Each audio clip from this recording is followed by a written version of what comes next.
Hey guys, Tilla here from the SOS Watchtower.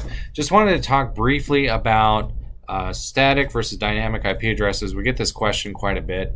IP is short for Internet Protocol, and an IP address is an address, kind of like a stall inside of a parking lot.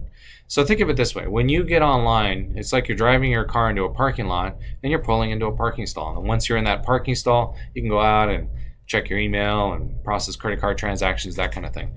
But a static IP address, what that means is that's like a reserved parking stall. So you pull in, that parking stall is reserved for you. But there's one problem with this whole scenario, is that the parking lot, for the sake of this example, is infinite. There's no shortage of parking stalls. So why do you need a reserved parking stall? Good question, right? So Spectrum out here in Hawaii likes to push a static IP address on every new account, and they're going to charge you probably about $25 a month for that reserved parking stall. And unless you really need it, that's just free money for them. That's $300 a year they're putting in their pocket that they wouldn't have a sale otherwise.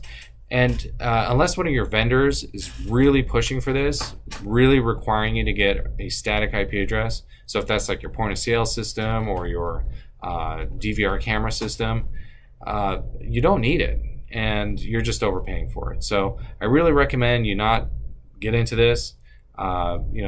Decline that static IP address unless you absolutely need it, because it is just a moneymaker. And like I said, that parking lot's got lots of spaces for you. So if you have any questions or problems, feel free to post them in the comments below, or you can always give us a ring here at the Watchtower. We can talk about it in person. All right, guys, take care.